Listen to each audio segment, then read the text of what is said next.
Bible Worm, reading the Bible with Bible Worm.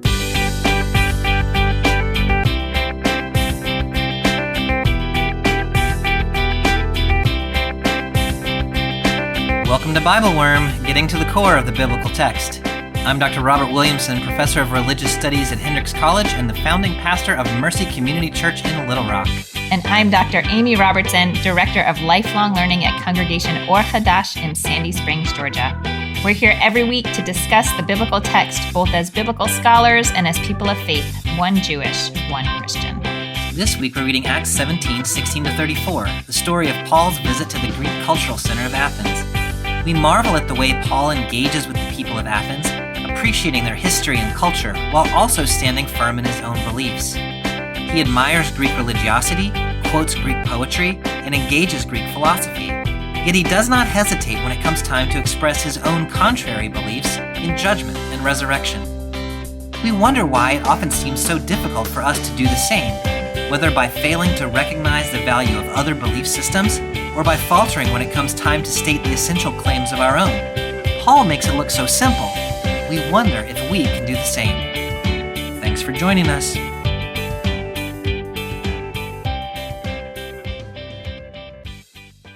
Hey, Amy, how are you this week? I am good. How are you? I am also good. That is always our answer. It's always our answer. I mean, like, what are we going to say? I'm good enough. You good enough? Yeah, we're good enough to read some text. We're fine. Yeah. I mean, this week's kind of this has been terrible. Yeah. Yeah. My husband is reading this book called 4,000 Weeks: Time Management for Mortals. Oh. Have you heard of this book? It's very but it stresses me out because 4,000 is, weeks is like that's your life, right? Yeah, it's like 80 I mean, my husband so. also has an app that like periodically reminds him he's going to die, so that he would read this book is not so surprising. Wait, what? Like it just like every once in a while it just says like remember you are dust? Yeah. Like literally that's the whole app. I mean, I don't know the words that it says. Like you are going to die. You're going to die. Wow. Maybe I should give him a countdown. In approximately this many weeks. No, anyway, it's a very Kohelet. Yeah. Kohelet-y kind of book. And now I'm doing the math on how much longer I've got. That 4,000 weeks thing stressed me out. Yeah. Right. Okay, sorry. That wasn't the point, though. But what he said the other day was, I asked him sort of what he's taking from the book, and he said he's really sort of thinking about this idea that life is just like, don't be distressed about problems that come up, because really that's all life is. Like you plan to do something and there's a problem and you deal with the problem. And then while you're doing that, there's another problem. And, problem with like a small p, it doesn't have to be like some epic whatever. But, that we expect everything to go smoothly. It's not going to go smoothly. Yeah. No. Nope. Yeah, I remember when I was in my 20s and there was one day where I was like loading the dishwasher and then unloading the dishwasher. And I was like processing it as like the doing of the dishes, the folding of my laundry. Like this is the stuff that gets in the way of the living of my life. Yeah. And then one day, like in my mid-20s, I was like, oh, that actually, that is my life. Like that is what you do. You unload and load the dishwasher. You fold your laundry. It gets dirty. You do it again. Like that's it. Yeah. Amy, I feel like this Bible Worm might be off to an awkward start. We started with I'm good and we ended up with all we're doing with our lives is loading and unloading the dishwasher until we die in 4,000 weeks. Right, but you have to find the good in that. It's true. It is true. Because it's not going away. Yeah. Well, I feel like we have just introduced the book of Ecclesiastes, which, as you know, is one of my favorite books. And also, I think, kind of one of yours, too, right? Yeah. I love that book. We are not in Ecclesiastes this time. We're in the book of Acts. We've been sort of following the missionary journey of Paul, who, as you remember from a couple weeks ago, encountered the risen Jesus on the road to Damascus and became the great disciple of Jesus to the Gentile world, basically. Last week we were in Acts 16 looking at what happened when Paul went to Philippi. This week we're in Acts chapter 17, and we're looking at Paul's journey to Athens in Greece, which is kind of the center of culture in the ancient world. We're reading Acts 17. The narrative lectionary has us in 16 to 31. The Bible Worm Collaborative wanted us to add 3 more verses at the end and just go to the end of the chapter. So we'll actually read 17, 16 to 34 today. When you think about the city of Athens in its ancient, or modern, I guess, but, I feel like Athens carries like a weight with it that not just every place carries. Yeah. Can you describe, what does the city of Athens invoke for you? For me, it really invokes this sort of classical systems of thought. Yeah. Like Plato and Socrates and, these sort of big philosophical thinkers who have shaped Western thought really still to today. Yeah, there's a whole universe of thought and engagement with ideas and meaning and what we ought to be doing and what are the principles by which the world actually works that, may or may not invoke an idea of God in them. Yeah. But in some ways engage really similar questions. Yeah. What does Athens evoke for you? I think that's really well said. The way that I was kind of framing it, which I think is quite similar, is that Athens was, even in the Roman period, kind of the intellectual and cultural center of the world.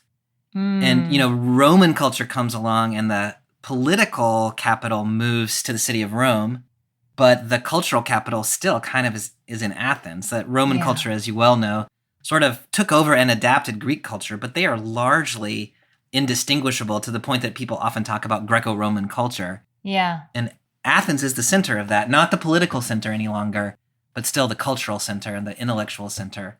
And so Paul is really, he's in the heart of he's at the very center of the intellectual and cultural world of the ancient Roman Empire. Yeah. That's kind of cool. Yeah. Do you think he went there on purpose? I think so. Yeah. He didn't just stumble into Athens. Yeah.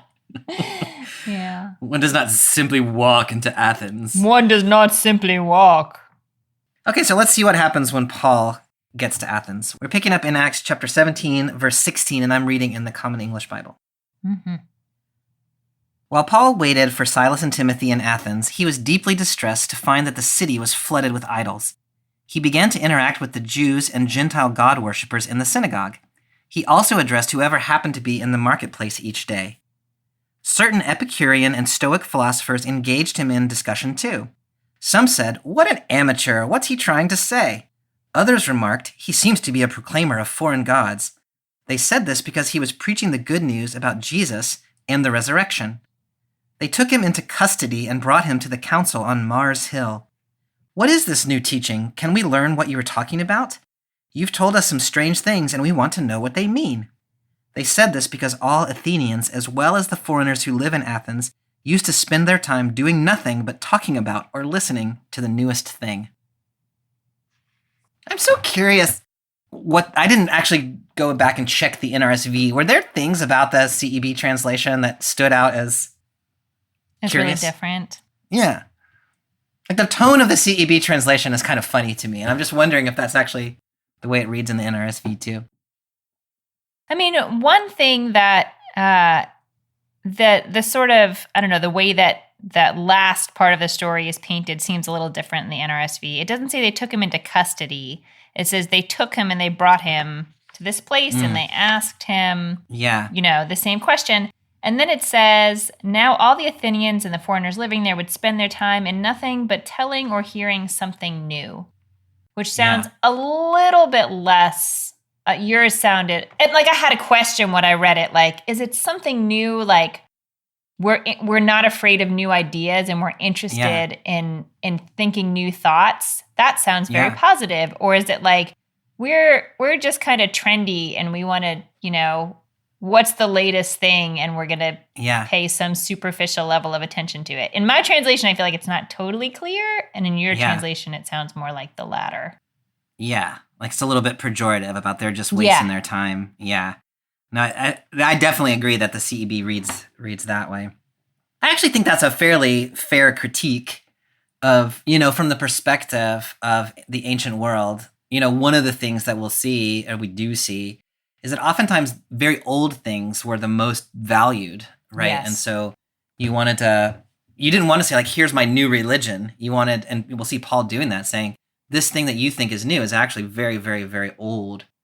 That's a little different than, like in our culture, I feel like being after the newest thing is kind of like what you're supposed to do. Like you're hip and trendy. You should be, It is, although I think it's so trendy that at least for me, it's like, I feel like there's this sort of pushback against that after a certain point, like innovation for the sake of innovation is also not so great.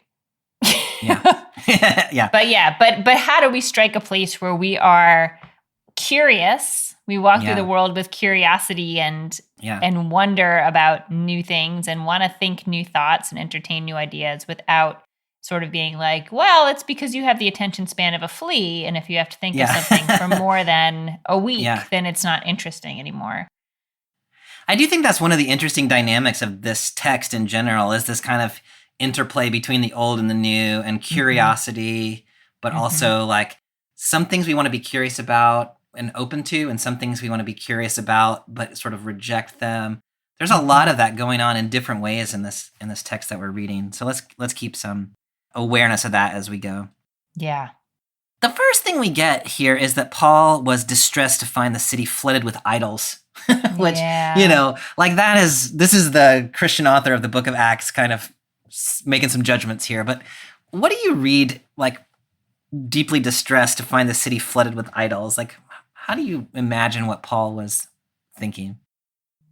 The first thought that came into my head, it doesn't exactly answer your question, but maybe it'll come to the answer to your question in a roundabout way.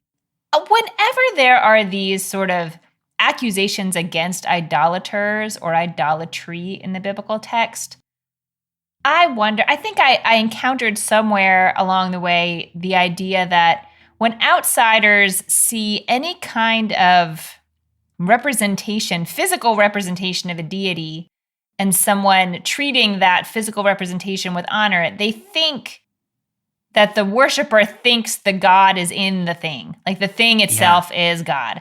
And, to be frank, this is when I was in Greece, there is a lot of, they would not call it idols, but a lot of iconography of Christ that is revered, with very sort of embodied practices. And I think a totally outside person seeing it could look at that too and say, they think that thing is God, which they don't. Right. So I don't know. So I wonder, this text makes me wonder what the Greek people actually thought those idols were or were not. Like, did they actually think they were little gods, or just that they were representations? Yeah, I mean, this is an interesting question. And, this happens all throughout the biblical text, like all the way back in the Hebrew prophets. Yes. And, ancient people did, I'm just going to go out on a limb here. Like, I think this is fairly clearly true. They didn't think the actual statue was actually a god, right? They thought that the statues were places where God was most present. Mm-hmm. And so, like, maybe it's the sort of manifestation of the earthly manifestation of the presence of a God who, like, exists above and beyond and outside. Mm-hmm. But this, this polemic of like, oh, they're worshiping stones or they're worshiping wood. Like, this is a nice way to attack someone else's beliefs. Yeah. Mm-hmm. And it happens here. It happens in Hebrew scriptures. It happens all throughout the Bible. So it says, I don't know if it's an intentional misrepresentation, but it's a misrepresentation of what people probably were actually thinking. The other issue here with idolaters, to me, is simply that the book of Acts, and then I think Paul, although we'll have to watch it as we go, like, he is processing work. Like, even if you don't believe that the statue to Athena is actually Athena, you're still worshiping the goddess Athena through reverence of the statue. And Athena is not God, according to the beliefs of both Judaism and Christianity. So maybe that's the problem, that they're worshiping false gods. Yeah. who are I represented. think both however of they're those are going to represented. be problems. Yeah. Yeah. But this first statement it creates sort of a hostility, like right out of the gate, right? Yeah. For Paul, like just the fact that you have your native religions is a problem because he's only going to process that as idolatry. Yeah. I mean, which is fair enough. Like it's in the 10 Commandments, right? You shall have no other God before me. Like, don't be an idolater. Like, that's one of the foundational principles of both Judaism and Christianity. Creates a difficult situation for entering into a culture that doesn't believe in your God, though. You looked a little suspicious of me right there. I'm curious what was going through. No, I was just sort of trying to process quickly, like, yes, certainly it's in the 10 Commandments, and the 10 Commandments don't apply to these people, right? Because they are neither Right. Jewish nor Christian. Right. So in some ways, I just see it sort of as like Paul's out of his element. Like when he was visiting synagogues, he wasn't always successful. Yes. Yeah. But he kind of knew, he was familiar with what was going to happen in there. And now that he's out of synagogues, he's sort of like, my God, like Yeah. they're idols all over the place. Like, Yeah. you know, it's a whole new world with a different set of challenges. And some people maybe who have more openness or curiosity. But yeah, I feel like it's when the Long Island girl, went to school in Houston Yeah. and learned about hairspray. I was like, what is Yeah. happening? No, it's not like hairspray. Yeah. Yeah, he has some culture shock. That's really helpful. And I do think, like, even in the Hebrew prophets, post-exile in particular, there is this idea that the Gentiles are going to realize that the God of Israel is God and come and worship. But there's not this you're right, there's not this condemnation that we're seeing here of, like, you shouldn't, like, the concern is internal to the Jewish community about who you are and are not worshiping. And there's a little bit of a sense of outsiders are going to figure it out one day, but we're not overly concerned with them in the meantime. Yeah. Paul has made a shift, or maybe Jesus has made a shift, Yeah. in which now this message that used to be internal to the Jewish community, the understanding of the early Christians is with the arrival, crucifixion, resurrection of Jesus, it is now a universal truth. Mm-hmm. And so not just a shift in context from, being around Jerusalem to being in Athens, but also a shift in sense of mission to now it's that everybody should be believing in the God of Israel as manifest in Jesus Christ, who now has a mission to the world.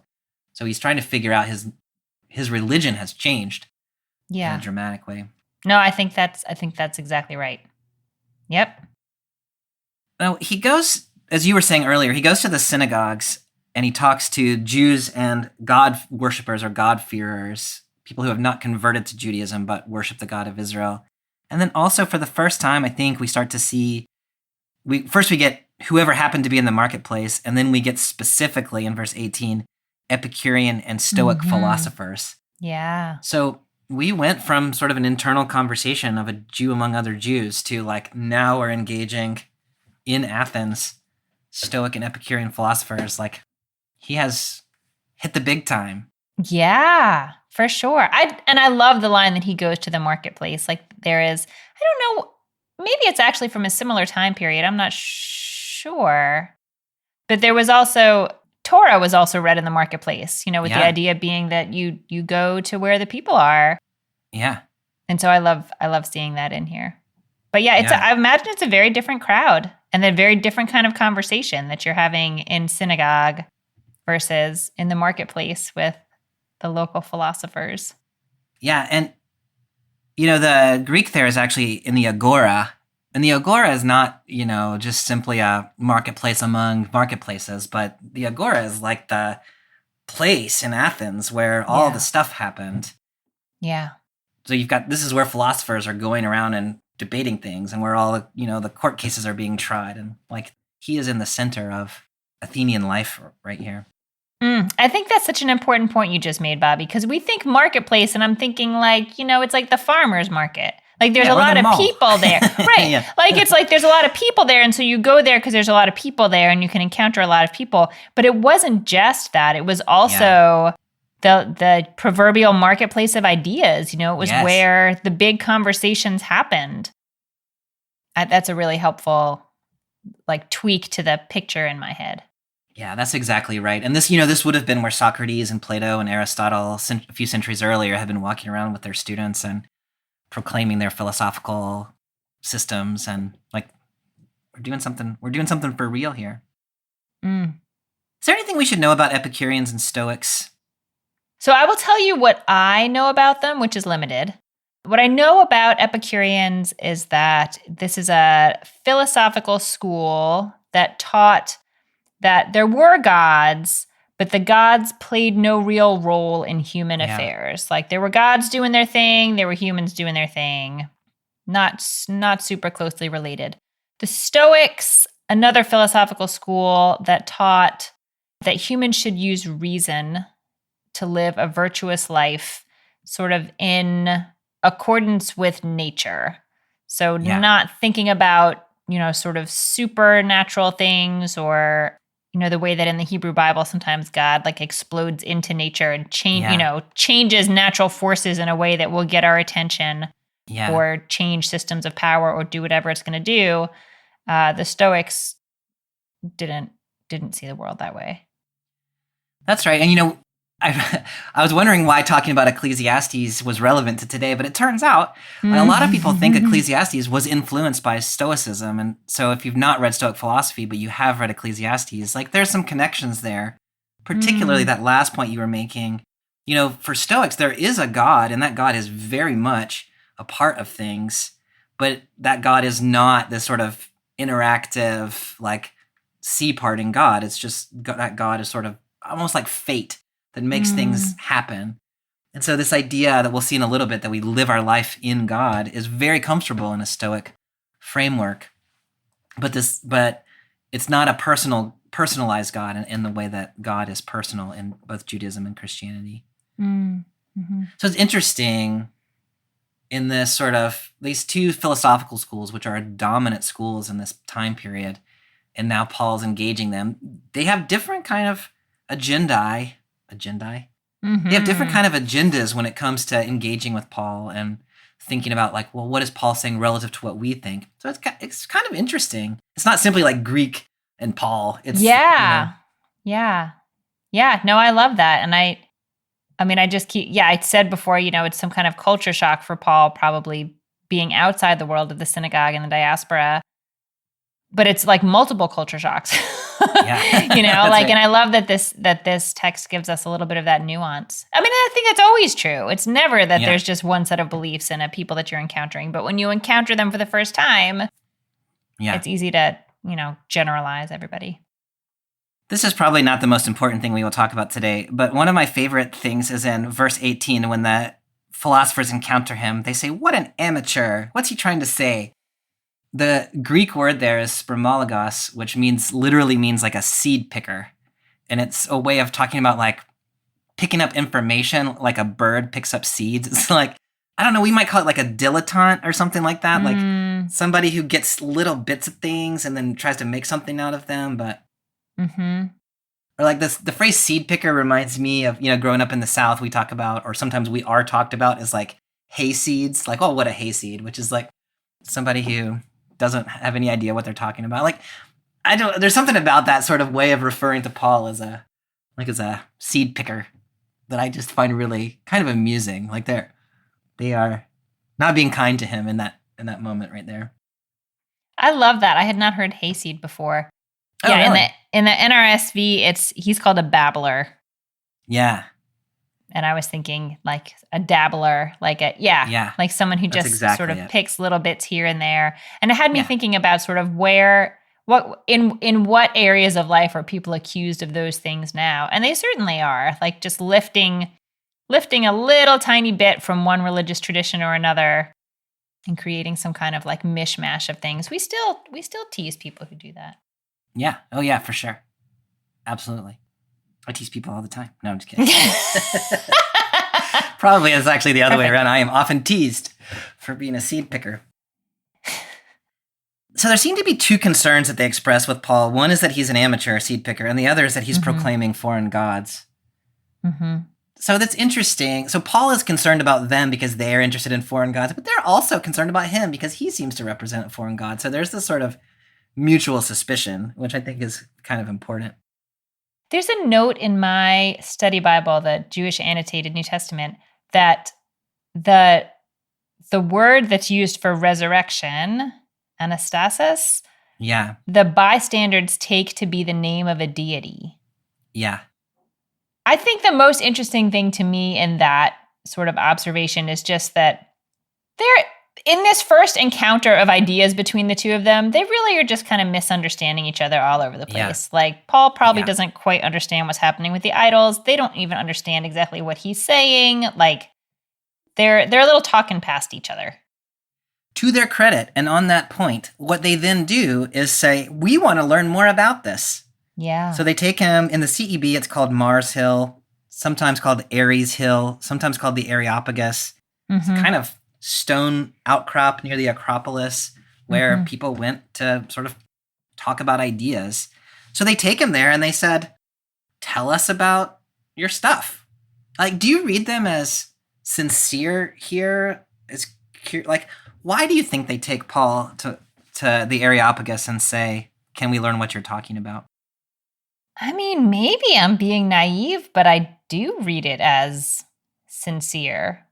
Yeah. You know, if I don't know, I think one sort of fun thing about people who are interested in philosophy is they want new ideas to think about. That doesn't mean they're going to accept your idea, but like this is new.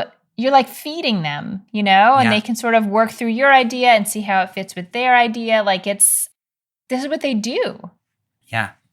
So I read them as totally sincere. Like, we want to understand what you're saying, and then we'll decide whether it's actually worth thinking about it or not. But I think it's pretty cool. And I think the NRSV translation is better. They took him to Mars Hill. Yeah. CEB, they put him in custody. Reminds me a little bit of earlier passages where Paul gets thrown into jail for things. And that's not what's happening here. Yeah, he's not on trial. Yeah, it's exactly right. They just want to hear him out. Yeah, I think that's right. Hi, everyone. It's Bobby here from Bible Worm. We hope you're enjoying the podcast. Amy and I started Bible Worm a couple of years ago because we wanted to create a space where we could talk deeply about the Bible in ways that bring together our academic backgrounds in biblical studies and our deep engagement with communities and people of faith. We decided to make this resource free because we want everyone to have access to sound biblical scholarship that connects biblical faith to everyday life. We hope you're finding the podcast fits that need. That said, while the podcast is free, making it is not.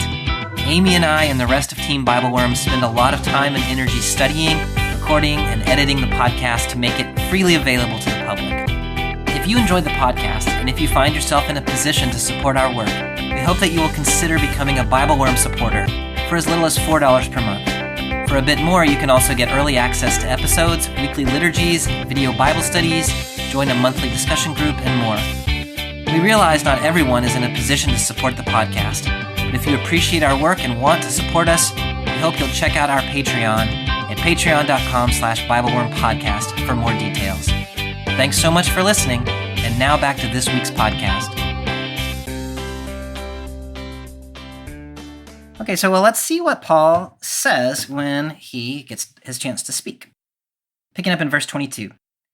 Paul stood up in the middle of the council on Mars Hill and said, "People of Athens, I see that you are very religious in every way. As I was walking through town and carefully observing your objects of worship, I even found an altar with this inscription, 'To an unknown God.' What you worship as unknown, I now proclaim to you. God, who made the world and everything in it, is Lord of heaven and earth. He doesn't live in temples made with human hands, nor is God served by human hands as though he needed something, since he is the one who gives life, breath, and everything else. From one person, God created every human nation to live on the whole earth, having determined their appointed times and the boundaries of their lands. God made the nations so they would seek him, perhaps even reach out to him and find him. In fact, God isn't far away from any of us. In God we live, move, and exist. As some of your own poets said, we are his offspring." That verse 28 is often translated, "In God we live and move and have our being," which I just think is such a lovely phrase. Yeah. I really like it a lot. Yeah. No, That was a deep comment. It's beautiful. No, it is really beautiful. The NRSV is pretty much that, except it says in him instead of in God. Yeah. We live and move and have our being. Yeah. So one of the things that's interesting to me about that is that Paul seems to be quoting the Greek poet Epimenides, who lived somewhere between the 7th and the 5th centuries BCE, so like 500 or 600 years earlier. So this beautiful thing that sounds very Christian and very Jewish, in God we live and move and have our being, he's actually using language that's familiar to people who would be listening to him. He's connecting to their own sources of culture. Mm-hmm. I'm just like, to me, that's such an interesting move from Paul. Do you have thoughts about like what do you see Paul doing there, and like why is he doing it? I think I love watching the progression of this text from the first section, where I think there's just a lot of sort of talking past each other, misunderstanding, trying to grasp quickly what's going on, but kind of missing it, into this paragraph where it seems like Paul's making a really explicit attempt to find common ground, start where they are. I mean, I love that he says, I see you have this piece of art, this object of worship that says to an unknown God. Yeah. You know, as an educator, they always say, like, the first thing you have to do is identify the authentic need that the learner has. Yeah. Because if there's no authentic need, they're not going to want to buy what you're trying to sell. Yeah. And so it's pretty rhetorically brilliant to say, like, I see that your God is unknown to you in some way, and let me fill in some of that. And then to sort of fill it in with some things that are new, or sort of extensions of Greek philosophy, but to go back to teachings that will be familiar to them. Yeah. I just think it's brilliant. I think it's fantastic. I think that's so well said, Amy. And, you know, the first thing he says to them back in verse 22 is, I see that you are very religious in every way, which, I mean, I read that as being very sincere. Yeah? I mean, yes, I read it as being very sincere. Again, my study Bible has a note that maybe this phrase could connote superstitious belief, or maybe it sort of points both ways. But I feel like, especially the way that the text goes on, I'm inclined to read it as sincere. Yeah. I think that I agree with you, or with your study Bible, that it's open to possible interpretations. But to me, you know, Athens was known in the ancient world, like the people of Athens were known to be pious people who were very invested in their own like forms of religious belief. Yeah. And, you know, I think it was important to them. And so for Paul to say, I see that you're very religious, in my mind is a very respectful way of saying, this thing that you think about yourself, like, I'm walking around and it really is true.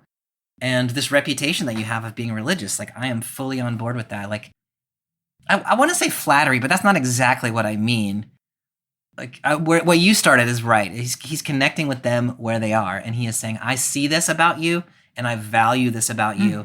And instead of like, now I'm going to tell you about your pagan ways, he is saying, like, let's start by seeing what we can respect and value about each other. Yeah. So the unknown God thing, I see that you have been worshiping an unknown God. You were talking about how he takes that. So they've been accusing him of doing something new. And so I think what he's doing here, right, is he's saying it's not actually new.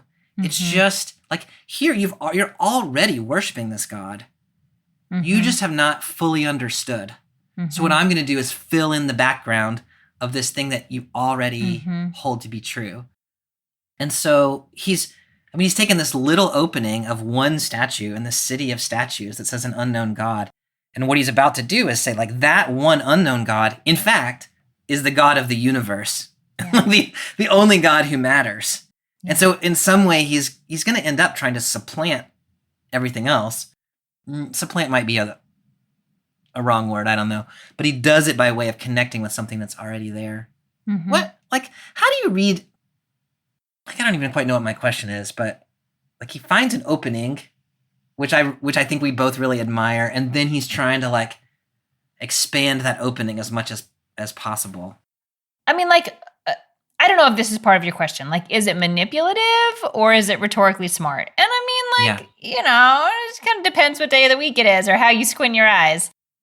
I am inclined to take Paul sort of at face value, I guess, and assume that he is sincere in and not sort of mocking them and like seeing them as human beings worthy of dignity. Like I don't read him as looking down on the people that he's speaking to.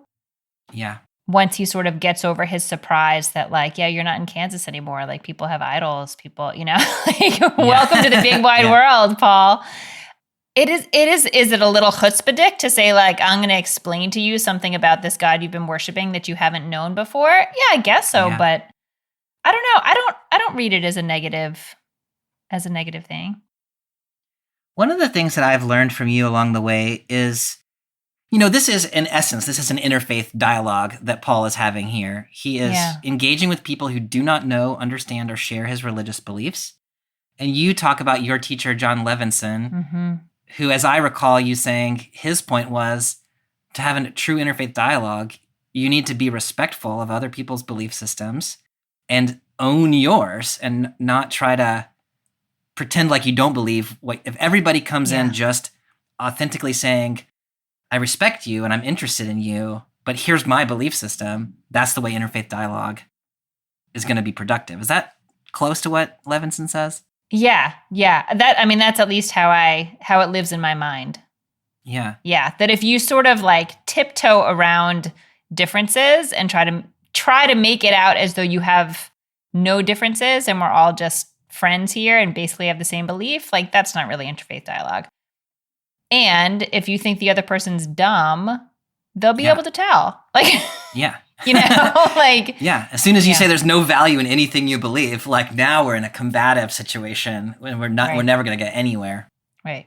So in that way, I think Paul is making a brilliant interfaith move. And he has said, look, and you and I talk about this on the podcast, like there is a fairly good distance you and I can go together often before we can't go together anymore. And so like we should go as far as we can together. And then we should say, now here's where the paths separate. And we got to figure out how to be in relationship across that difference. And I see Paul doing that here, is saying, look, I respect you. I think your religion is interesting. Like you are obviously very pious people.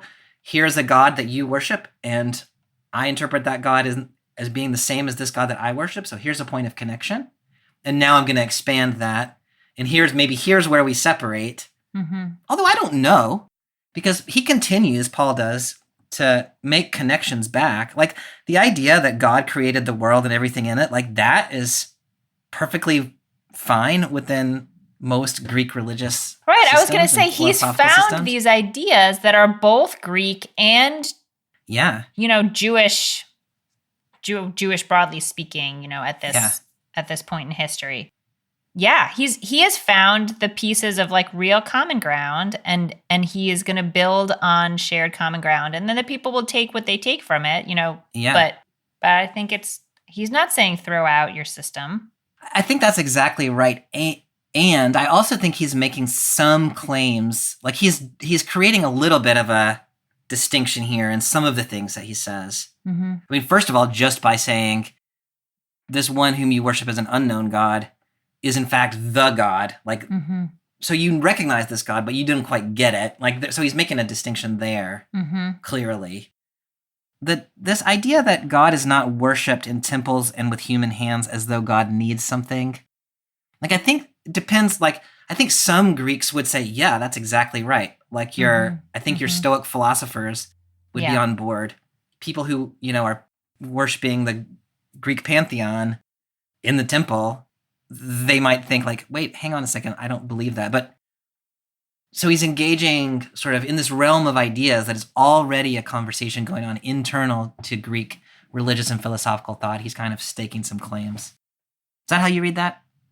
Yeah, I think so. And, and it's interesting because that, of course, is a debate happening in the Jewish community too, with with what is the role of the temple and how do we think about the temple?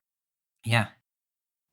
And the sacrificial system, like that is, I just keep thinking back to your point a couple weeks ago, Bobby, what it is to have Paul as a diaspora Jew, as the one bearing this message into the Gentile world. And that, I don't know, his sort of dual identity as Jewish and as, Roman citizen feels more and more important every week that we read together. I think that's right. And he seems here to have developed some sophistication about how to navigate those worlds that kind of are a little surprising to me. Like he really is coming out with very much engaged. Now, we talked a little bit about how in God we live and move and have our being comes from Greek poetry. And then in verse 28, he also quotes the Stoic poet Aratus.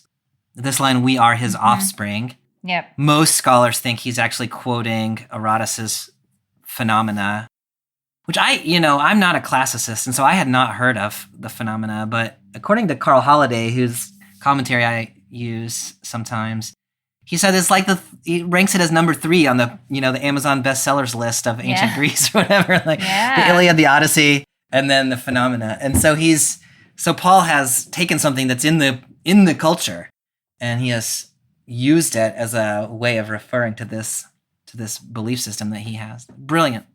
Yes. And to add to that, that same quote is also quoted by a 2nd century, 100 years later, BCE Jewish writer named Aristobulus. Oh, Aristobulus is how I would say that, being a hayseed. No, I like it. Yeah. So he really that's interesting. Yeah. is finding these ideas that exist in both. Yeah. In both Greek and... I love it. Here's the way we are connected, y'all. Yeah. Okay. Things take a little bit of a turn. I'll be interested what you think about how... because right now he's sort of creating common ground and saying, there's a lot we can agree on, y'all. Yes. Verse 29. Mm-hmm. Therefore, as God's offspring, we have no need to imagine that the divine being is like a gold, silver, or stone image made by human skill and thought. God overlooks ignorance of these things in times past, but now directs everyone everywhere to change their hearts and lives. This is because God has set a day when he intends to judge the world justly by a man he has appointed. God has given proof of this to everyone by raising him from the dead. Now, I read this in the sort of interfaith model as the shift from here's how far we can go together to now here's the part I believe that distinguishes me from you. Is that how you read that? Yeah. Yes, I think so.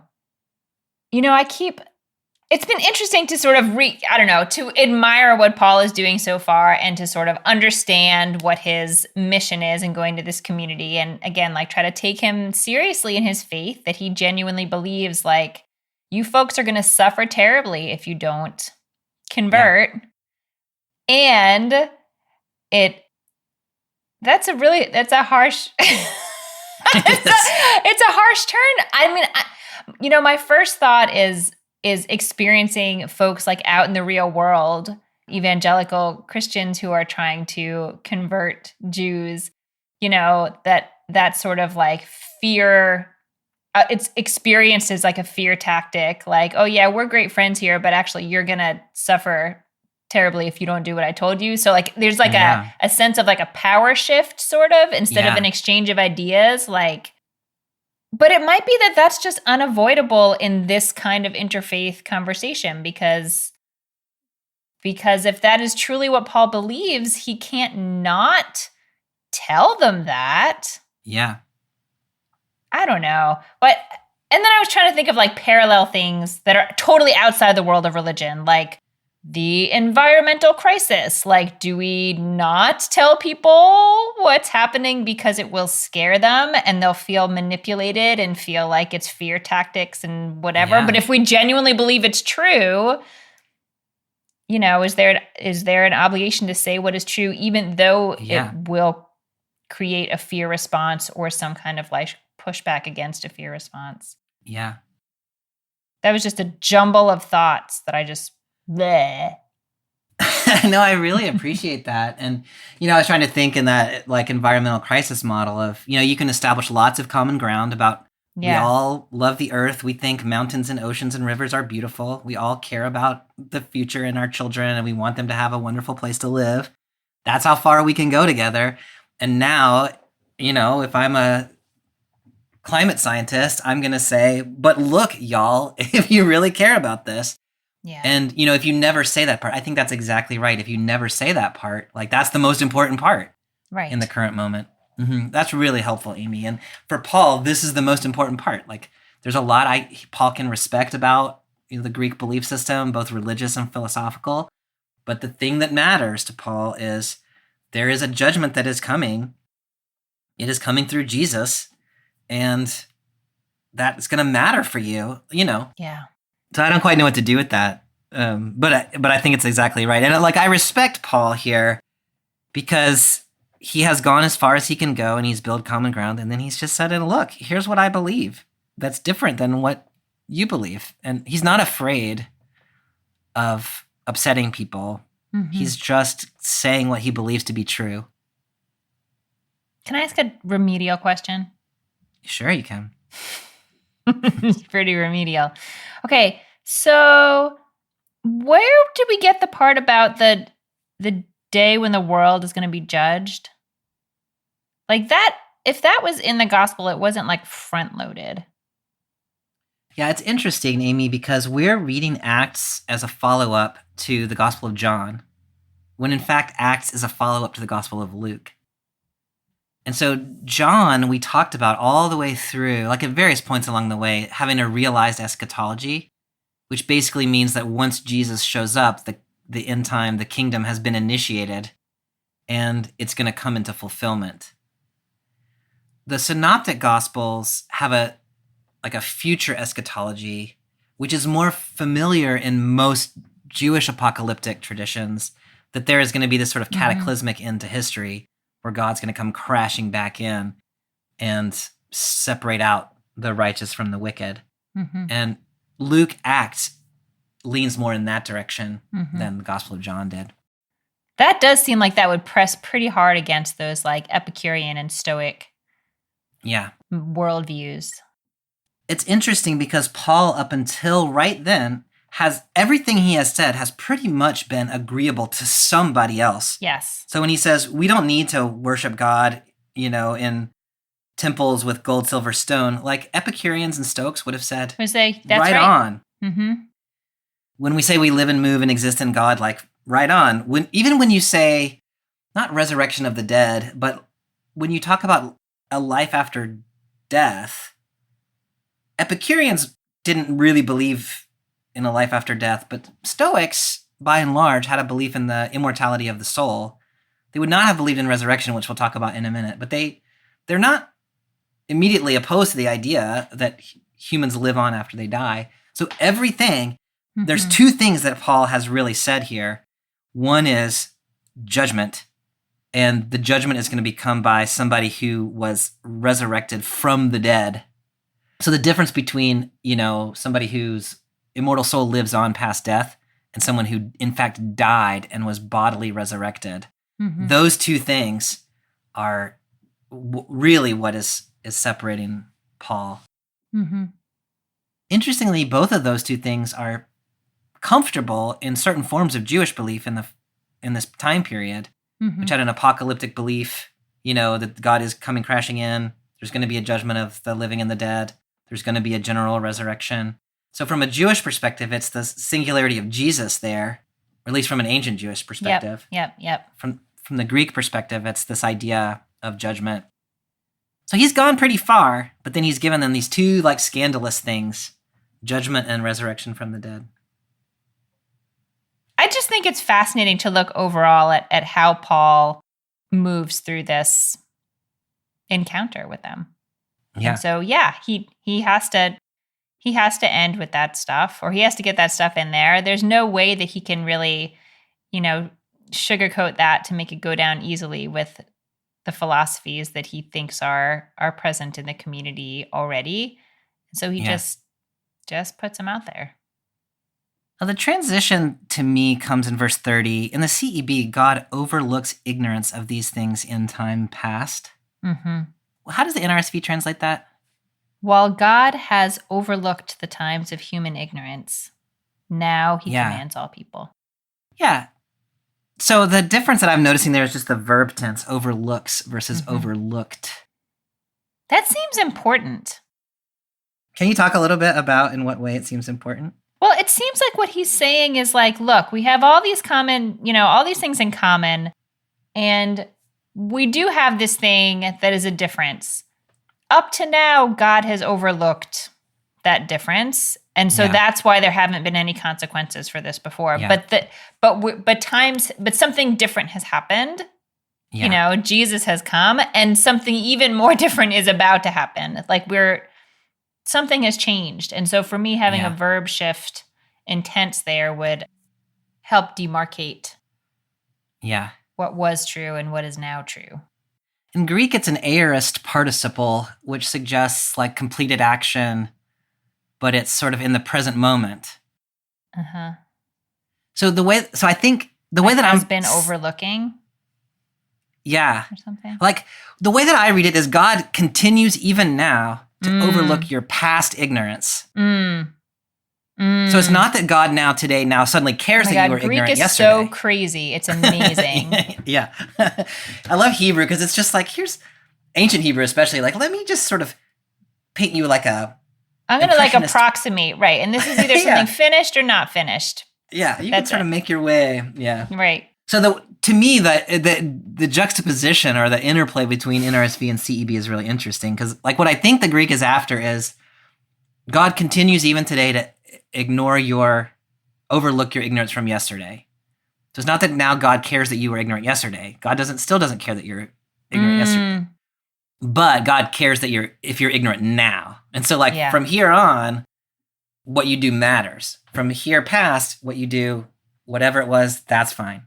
Yeah. So this is the moment where that changes. And that sort of, I don't know whether that's better to say overlooks or overlooked, but that's, I think, what he's after. By the way, Carl Holiday translates that as innocence, like as like age of innocence, like previous unto now. Ignorant has like a pejorative sense to it, like you were kind of dumb. Innocence, as Holiday translates it, just has this sense of like you didn't know, right? Which is also what ignorance means, but right, ignorance just sounds like you don't want to be called ignorant. Yeah, it just sounds worse. But I think that's part of what's, I don't know if this is what Paul is getting at, but it sort of is like, now that I have told you, you're going to be expected to do something with this information. You didn't know before, and so you wouldn't have, like you can only work with the information you have, but now you have this information. Yeah. And you can't unhear it. No, it's an interesting question. This came up in the Bible Room Collaborative, actually, and people were talking about, like, if Paul just hadn't said anything right here, like, could they have continued on in their innocence and ignorance, and it would have been fine? And I think that's an interesting question. Like, the way that I read what Paul is saying here is things have changed, and I am telling you that they have changed. It is not me telling you that it's changed that changes anything. Like, from the death and resurrection of Jesus onward, the judgment is coming, whether or not you ever hear that. And now I'm telling you. That's the way I read him right here. But it is an interesting question of like, maybe Paul just shouldn't have said anything and then everybody could have continued on blissfully. And then the times of human ignorance would have been sort of much more broadly construed. Yeah. So that was before Jesus came and saw anybody. Yeah. Yeah. And now humans are responsible for disseminating the information. Yeah. I think that's exactly right. And so then the spreading of the gospel becomes something like, things have changed, y'all. And we need to tell as many people as we can that things have changed because the judgment is coming. So then the part we're adding to the narrative lectionary at the behest of the Bible Room Collaborative is the response, which I think is actually a really important part of this text. So picking up in 32. When they heard about the resurrection from the dead, some began to ridicule Paul. However, others said, "We'll hear from you about this again." At that, Paul left the council. Some people joined him and came to believe, including Dionysius, a member of the council on Mars Hill, a woman named Damaris, and several others.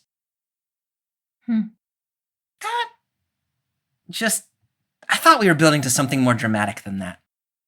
Yeah, I mean, I did too, and I kind of love it. That like, Paul said his thing, people responded as they responded, range of responses. And then Paul left and people came Yeah. if they wanted to. Like he didn't like, there wasn't any following debate. There was no one abused anyone on either side, like they just, I don't know, people believed it or they didn't. Yeah. I don't know. I kind of like that. What do you think? No, I really like it too. Like, I'm kind of glad that it, like in that sense of like, Paul has exactly right. He has made his claim. He has stated his truth. He has allowed people to respond to it how they respond to it. He doesn't berate anyone, and they don't berate him, right? They don't throw him in jail or they don't do anything to him. To me, that's a beautiful conclusion. It's like, I thought we were going to head towards something like, and then 5,000 people were baptized, Right. You kind of expect something like that. Mm-hmm. Or some dramatically bad thing to happen. Oh yeah. Like he was caned and thrown in jail. Right. Yeah. And everybody kind of says, okay. And it's interesting to think about, to like try on the idea, I guess, of being in a group or a culture where it's normal to just try on new ideas. Yeah. Like tell us your idea and we'll do what we do with it. And it doesn't mean you accept every idea. It doesn't mean you reject every idea. You just consider it. But they're not afraid of the power of the idea. Like they don't feel compelled to respond in a big way to it if they don't believe it. If they do believe it, then they're going to, change their lives accordingly. But if they don't believe it, then like no harm, no foul. Yeah. I actually love the way this happens along those lines because, there's the one group who's like, that's ridiculous. And there's the other group who's like, let's be followers. But then there's this sort of third group that's like, we want to hear more about that, but not today. And I kind of like that that's there. And then it's because it doesn't make a binary of some you either believe or you don't. It's like some people just need to hear it more than once. Right. No, I love that. The people who are like, huh. Yeah. I think I'd probably be in the middle camp on many ideas. Think some more about that. Me too. And it seems like it's an okay way to be. Yeah. The other thing that I think is important here is, in some versions of Christianity, like you kind of judge your success by how many people you can convert to Christianity. Yeah. Mm-hmm. And here, that's not how Paul, there is no judgment here, good or bad, about what Paul has done. But it seems like Paul's thing is, I said what I believe to be true. Yeah. And only a couple people seem to have really bought fully into it. And like, that's fine. Like, this is not like a failed effort because only a few people bought into it. It's like, there it is. Like, those are the people who came along, and that's the way it should be. The people who needed to hear it heard it, and the other people responded the way they did. Yeah. I like that. Yeah. No, I like that too. We don't know anything, by the way, about Dionysus or Damaris elsewhere from the biblical text. We do get a tradition in the Christian historian Eusebius that says Paul later appointed Dionysus as the first bishop of Athens. So the tradition remembers him as being an important person. Historically, whether that's true or not, we don't really know. And then I love that the other one, like there's Dionysus, this guy, and Damaris, who's explicitly named as a woman here. Like those are the two converts. Yeah, I like that. Yeah. The thing that causes scandal here is the resurrection of the dead. It's pretty shocking. I mean, can you say more about that? That's just a really big claim. Like that's not just think about this idea and think about this framework for the world. And does this, these things that I would consider more philosophical, I guess, that's making an actual claim. Yeah. That something quite literally happened recently that breaks all the laws of science as they know it, all the law, like everything they've thought about what is possible in the world. And he is saying this happened. Like it's not a metaphor. It's not an idea. It actually happened. Yeah. That's just really, it's a little hard for me to imagine that anyone just hearing this from Paul would be like, oh, okay, I believe you.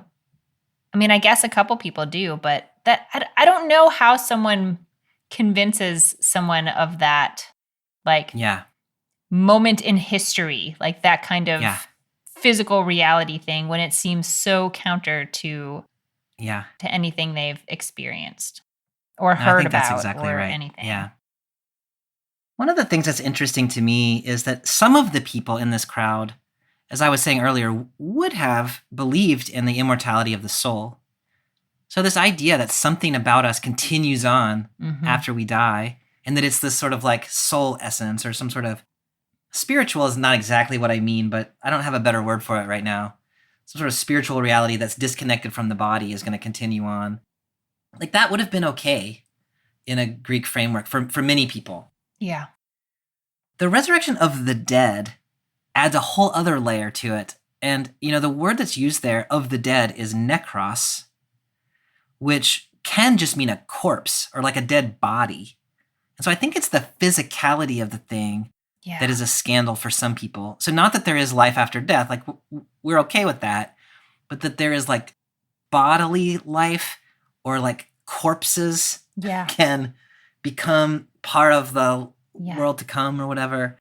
And that scandalizes people. I think it scandalizes people still today. Like if you ask people, many Christians I know, if you ask them, do you believe in resurrection? They'll say yes. But if you really press them on it, what they believe in is like an immortality of the soul. Yeah. And if you say, do you believe in resurrection of the body? Then there's a whole different conversation, which is kind of interesting to me. Yeah. To me, it's important because to say like, if you say that there is a spiritual resurrection that is not bodily, then you are walking really, really close to separating out the essence of material world from the essence of the spiritual world. Then the next step beyond that is to say the material world doesn't matter. Things about this life don't matter. Like it's all about spiritual life. And you know me well enough, and I know you well enough to think you probably agree with me, that once you've lost the materiality of the thing, like you have lost something really important about like what happens in this world to these bodies matters. And that can be redeemed on the other side of death is the claim that Christianity is making and that the resurrection of the body is making. So what happens now, the material world now matters. To me, that's a crucial, resurrection of the body is sort of an abstract concept, but the notion that the redemption of the material world is important seems really crucial to me. Mm-hmm. And that's part of what seems to scandalize these Athenian listeners. Yeah. Yeah. That feels like the big, that's the big difference, right? Like that's the big dividing point. Yeah. I don't know. That's hard. That's a hard thing to get someone to believe. All right, Amy. Well, this is kind of an interesting text, different than some of the other texts that we have been reading. I'm curious, as you think about this text and where it might connect to contemporary life, what are you thinking about? I'm thinking about, this idea of interfaith dialogue, this is not really because the other people don't say anything. That's true. But it's interfaith monologue. It's interfaith monologue, right. But Paul is trying to take into account what he thinks he knows about the people. And it seems, as far as we can tell, like what he thinks he knows about them is accurate enough. Yeah. But I think what's even more interesting to me is sort of thinking in modern times about the conversations that we do and don't have with each other, some of which relate to religious faith, but some of which relate to environmental crises or other dangers that people face in our world that are real and pressing. I'm thinking about what holds us back from just saying what we think is true the way that Paul does. He just says what he thinks is true. The people do what they do with it, and then he goes on to his next place. And it kind of makes it seem so simple in a way. Yeah. But it's not simple. It's not simple I don't at experience it as simple at all. And I don't know if it's because once I have spoken my truth, I feel responsible for changing the other person's mind. Like, it's not just I have to say what I think, but I have to, have that kind of impact that you can point to. Or if it's, fear of embarrassment that they will scoff at me, which some of these folks do scoff at Paul, and he just doesn't really seem to be affected by that. I don't have a great answer to that question, but it really is sort of planted in my mind after reading this text. Why don't we have more conversations like this. Paul makes it look easy. No, I think that's exactly right. And one of the things that we've been talking about this along the way, but one of the things that I really appreciate about this text is that it is a moment in which Paul is sort of modeling a way of entering into a dialogue that takes seriously he has clearly understood something about Greek and Athenian culture. He has taken the time to observe, even if it upset him internally, to observe what he saw around Athens. When he frames it for them, he does not frame it in a way that I'm upset with you. He frames it in a way of saying, there's a lot of things that you already believe that I really respect. He connects with things in their own religion and their own poetry, their own philosophy. And he says, these are things that I recognize and I value and that I think are important. And there is that just basic acknowledgement of the value of another person's culture that comes through in this text that to me is crucially important in the ways that we've been talking about and is something that I feel like has been lost. I mean, it's been lost religiously. It's been lost culturally. It's been lost, like even in the last couple of years with everything that's been happening in the U.S. around elections and just a breakdown of the ability to have real conversation with people that have really different views. To start out by authentically saying, I've been looking around and I see that you are a very pious religious person. If you don't read that as snarky, which I don't when Paul says it, even something as simple as that seems really difficult in our contemporary world to say, this thing that you're doing that I don't do, I see what you're about there and I value that. Right. I see some essential part of you that's really, really, that I really admire. Yeah. One of the things that makes me think about is that Paul, whether we get it narrated here or not, he has taken the time. I mean, the theological way of talking about it is he's taken the time to become incarnated among the Athenians. He's been out on the street, he's walked around, he's, read their poetry, he's seen their religious sites. He has taken the time to understand something about them before he's tried to talk to them and say boom, here's what I want to tell you. Yeah. And I think that is an important lesson religiously, but also in other kinds of ways, is being bodily present among people with whom you wish to be in dialogue, who may have very different views from you. That's the first step, is the bodily presence and trying to appreciate things that other people, other cultures, other belief systems have to offer. Yeah. Which is sort of the flip side of the speak your truth, which you were talking about, is, also take the time to appreciate. Yeah. The last thing that I really love in this text is that the result is so small. I take so much comfort in that. You get two people out of this whole big speech at the center of Athens. Right. Only two named people really bought anything Paul had said. And that seems to be fine. And I feel like that takes a lot of pressure off, just to be the thing is to be present with people and to speak what is true. And then the outcome is not the point. To me, that's such a hard lesson. The outcome is not the point. It's the producing. It's the naming. It's the dialoguing. That's what matters. The speaking of truth. That's what matters, even if no one is ultimately convinced. Yeah. That was another, of course, when John Levinson talks about interfaith dialogue, he's not talking about evangelism, which is and he makes that point very explicitly, that he is speaking about conversations that are happening when you are not trying to persuade the other person to change anything, and no one expects that anyone's going to change anything. We're just trying to understand each other. But I feel to the extent that an evangelical moment can get close to that, this does, because it really is sort of Paul is compelled to speak his truth, and then what happens. And I think that's lovely. All right, Amy. Well, next time we'll be in Paul's letter to the Philippians. We'll be in chapter 1, verses 1 to 18. Alrighty. I'll be here. All right. See you then. Bye. Thanks for joining us for this week's episode of Bible Worm. If you've enjoyed this free podcast, we hope you'll help us keep it going by joining our Patreon for as little as $4 per month. You You can also sign up for other goodies like early access, video lectures, weekly liturgies, and more. Visit patreon.com/BibleWorm podcast for details. Bible Worm is produced by Bobby Williamson and edited by Joel and Laura Becker. Our theme song is sung by Colin Bagby. We are grateful to our many supporters for helping us keep the podcast going. A special thank you to our executive producer, Fox Valley Presbyterian Church in Geneva, Illinois. Join us next time when we'll begin our discussion of Paul's letter to the Philippians, starting with chapter 1, verses 1 to 18a.